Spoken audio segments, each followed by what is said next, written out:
सबों को नमस्कार। आज हम लोग इस वीडियो में मृत्यु के बारे में बात करेंगे। मृत्यु सभी लोगों को डराती है, भयभीत कराती है कि जीवन में कभी ना कभी तो इससे मुकाबला होगा ही, इसको फेस करना ही पड़ेगा। तो क्या मृत्यु से इतना भी डरने की ज़रूरत है? एक्चुअल में तो आदमी मरता ही नहीं है, किसी का नाश नहीं होता है। इसी बात को हम लोग समझते हैं इस वीडियो में। जैसे कि मान लिया आप पटना शहर में रह रहे हैं। पटना शहर में आपका घर है, परिवार है, सब कुछ है, पेट्स है, पालतू पशु पक्षी है, आपके पड़ोसी हैं, सब कुछ है। कुछ दिन के बाद आप परमानेंटली शिफ्ट हो जाते हैं दिल्ली। तो क्या होता है कि आप पटना में एग्जिस्ट नहीं कर रहे हैं, पटना में आपका अस्तित्व नहीं है, लेकिन दिल्ली में एग्जिस्ट कर रहे हैं। दिल्ली में आपको नए लोग मिल गए, नए पड़ोसी मिल गए, आपका अस्तित्व दिल्ली में है। उसी प्रकार दिल्ली से आप लंदन चले गए और लंदन में ही बस गए और फिर भारत आना नहीं हुआ। तो फिर अब ना पटना में आपका अस्तित्व है, ना दिल्ली में आपका एग्जिस्टेंस है, लेकिन आपका अस्तित्व, आपका एग्जिस्टेंस लंदन में है। आप लंदन में रह रहे हैं। तो यदि पटना में कोई आपका पेट था, पालतू कोई पशु था, कुत्ता था, उसके लिए तो आप मर गए। भले ही टेक्नोलॉजी के माध्यम से आदमी जानता है कि आप दिल्ली में हैं, आप लंदन में हैं, लेकिन कुत्ता के लिए तो आप मर गए। वो उससे तो किसी प्रकार का कनेक्शन नहीं है। जब पटना गए थे फिर भी, और आप लंदन गए फिर भी, क्योंकि उसका दिमाग छोटा है। वो बहुत दिनों से, 15 साल 20 साल से आपको देखा नहीं है, तो उसके लिए एग्जिस्टेंस ख़त्म हो गया आपका। तो इसी प्रकार से आदमी जब इस शरीर को छोड़ देता है, मर जाता है, तो कहीं ना कहीं वो इसी विश्व ब्रह्मांड में एग्जिस्ट करता है, लेकिन हमारा मन छोटा होने के कारण उन सब चीज़ों को देख नहीं पाता है, समझ नहीं पाता है। लेकिन इस विश्व ब्रह्मांड में आप कहीं ना कहीं एग्जिस्ट करते हैं, करते ही हैं, यही सत्य है। इसीलिए कोई नहीं मरता है, केवल रूप का परिवर्तन होता है, स्थिति परिस्थिति एनर्जी का परिवर्तन होता है, और कोई नहीं मरता।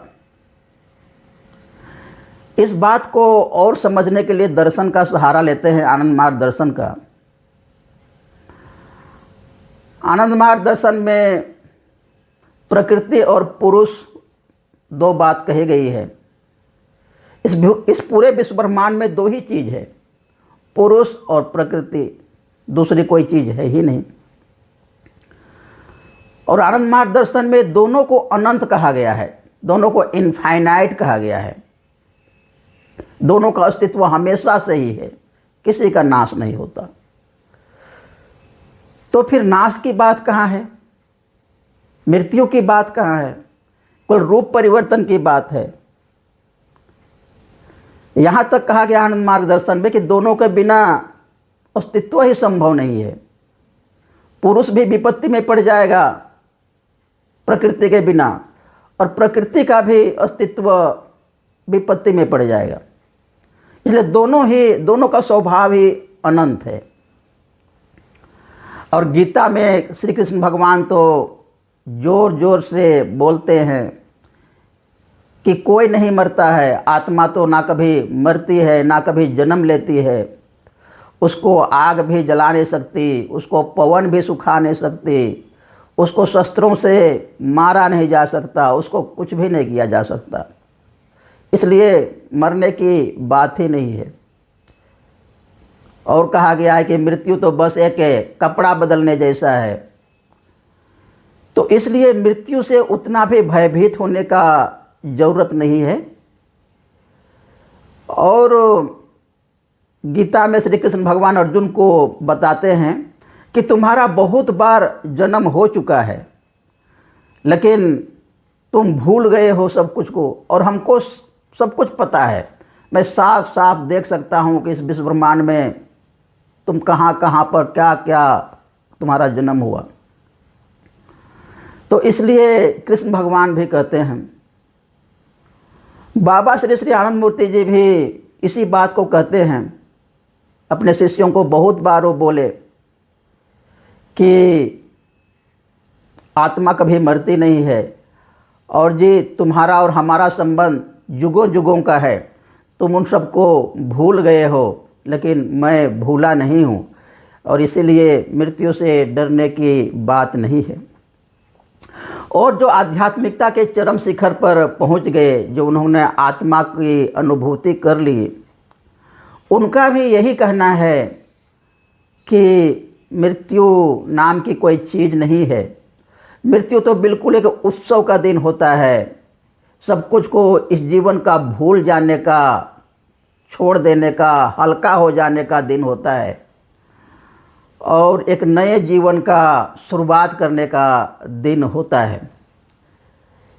इसलिए मृत्यु से डरने की, घबराने की ज़रूरत नहीं है। बाबा श्री श्री आनंद मूर्ति जी डेमोस्ट्रेशन में बहुत लोगों को अपने पूर्व जन्म की बातें बताते थे, दिखाते भी थे उनको कि पूर्व जन्म में वो क्या था। एक दादा को, आनंद मार्ग के सन्यासी को, जो अभी भी हैं, उनको तो बाबा ने 107 जीवन के बारे में बताया था, उसको डेमोस्ट्रेशन में दिखाए थे। और एक जन्म में तो ये बाघ थे, ऐसा भी बाबा बताए थे। तो इसलिए जो मृत्यु है, इतना भी डरने का, इससे घबराने की ज़रूरत नहीं है। हाँ, लेकिन एक बात है कि मनुष्य को अच्छे कर्म करना चाहिए, अपने मन को हमेशा उन्नत रखना चाहिए, मनुष्योचित कर्म करना चाहिए। मनुष्य से जो नीचे स्तर का काम है उन सबको नहीं करना चाहिए, नहीं तो एनर्जी का स्तर क्या होता है, डाउन हो जाता है, मन का स्तर डाउन हो जाता है, और आदमी का जो एनर्जी है वो छोटे योनियों में परिवर्तित हो जाती है, छोटे योनियों में रूपांतरित हो जाती है, यहाँ तक कि जड़ में भी रूपांतरित हो सकती है। हालांकि वो जड़ नहीं होती, लेकिन जड़ में भी रूपांतरित हो सकती है। तो इस प्रकार से मृत्यु के बारे में कहा गया है शास्त्रों में, सनातन भागवत शास्त्रों में। तो इसलिए जीवन के साथ साथ मनुष्य को मृत्यु को भी समझना चाहिए, मृत्यु को भी जानना चाहिए कि मृत्यु वाकई में है क्या। और मृत्यु में सब कुछ आदमी छोड़ता ही केवल नहीं है, सब कुछ को भूलता ही नहीं है। जब इसको नया आकार मिलता है, नया जीवन मिलता है कहीं पर, तो फिर उसको वहाँ पर कोई दूसरी चीज़ें मिलती है। जैसे आदमी कोई दूसरा परिवार में जन्म ले लिया, उसका पुनर्जन्म हो गया, यहाँ का तो सब कुछ छूट गया, लेकिन उसके साथ उसको नए जीवन में कुछ नई चीज़ें मिली। तो इसलिए आदमी को मिलता भी है। और हम इस बात को भी ध्यान देते हैं कि मान लिया पूरा विश्व ब्रह्मांड है, तो इस विश्व ब्रह्मांड से आदमी बाहर कहाँ जाएगा? मरने के बाद, शरीर छोड़ने के बाद कहीं नहीं जा सकता। इसी विश्व ब्रह्मांड में कहीं ना कहीं वह अलग रूपों में, अलग स्थिति में, अलग एनर्जी लेवल में वो रहेगा ही रहेगा। इस विश्व ब्रह्मांड से किसी का दूर जाना संभव नहीं है। इसलिए इस पूरा विश्व ब्रह्मांड को ही हम लोग अपना आश्रय मानना है। और ये पूरा जो सृष्टि है, जीव जंतु, पशु पक्षी, पेड़ पौधे, मनुष्य, सब कुछ हमारे परिवार के ही अंग हैं, परिवार के हिस्से हैं। और इसी भाव से सबको प्यार करना है, और इसी भाव से सबके साथ व्यवहार भी करना है, करुणा के साथ, प्रेम के साथ, कल्याण भाव के साथ। तो फिर मृत्यु का जो डर है वो धीरे धीरे ख़त्म होते जाता है। मनुष्य जीवन के मूल अस्तित्व में आत्मा है और उसका स्वभाव अमरत्व है। तो हमेशा मनुष्य अपने आत्मा के साथ जी रहा है और इसीलिए उसको लगता है कि मैं मरूंगा नहीं। वह जीवन में कितने ही लोगों को शमशान घाट में जलते हुए दफनाते हुए देखता है, फिर भी उसको लगता है कि दूसरे भले मर रहे हैं और मैं तो कभी मरने वाला हूँ नहीं, मैं मरूंगा नहीं। और इसलिए जीवन में वह इतना उपद्रव भी करता है। हम लोग जानते हैं कि महाभारत कथा में जब युधिष्ठिर को यक्ष पूछता है किम आश्चर्यम, आश्चर्य क्या है, तो युधिष्ठिर जवाब देते हैं कि रोज़ रोज़ मनुष्य मृत्यु लोक को जा रहे हैं, मर रहे हैं, अपने आँखों के सामने वो देख रहा है, फिर भी वह सोचता है कि मैं मरूंगा नहीं, मेरा ऐसा दिन कभी नहीं आएगा। यही आश्चर्य है। तो इस प्रकार मनुष्य को इस प्रकार का भाव इसलिए आता है कि वह आत्मा के साथ है, वह एक अमर सत्ता के साथ है, इसलिए उसको लगता है कि वह कभी मरेगा नहीं। और यही बात सत्य है कि मनुष्य कभी मरता नहीं। आदमी जब साधना की गहराई में पहुंचता है, साधना में थोड़ी सी उच्च लेवल पर जाता है, उसका मन थोड़ा विकास कर लेता है, आध्यात्मिक तरंगों को छूने लगता है, तो सबसे पहले उसका मृत्यु से ही डर खत्म होता है।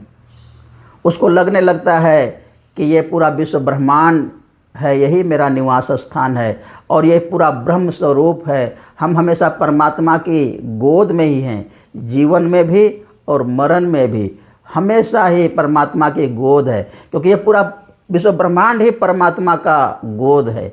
तो आदमी इससे कहीं बाहर जा ही नहीं सकता है। बस अज्ञानता के कारण उसको ऐसा लगता है कि मृत्यु हो जाएगा, सब कुछ नाश हो जाएगा, सब कुछ छूट हो जाएगा, पता नहीं क्या होगा। तो इसलिए मनुष्यों को सब कुछ करते हुए, जीवन के सारे उत्तरदायित्वों को निभाते हुए थोड़े आध्यात्मिक ज्ञान भी अर्जित करना है, साधना के माध्यम से, ध्यान के माध्यम से, भक्ति के माध्यम से। तो ये जीवन भी सुखमय हो जाता है, मृत्यु भी सुखमय हो जाता है और मृत्यु से जो एक भय है, काल्पनिक भय, वो खत्म हो जाती है और मनुष्य आनंद के साथ, निर्भयता के साथ इस संसार में जीता है, आनंद के साथ। नमस्कार। बाबा नाम केवलम।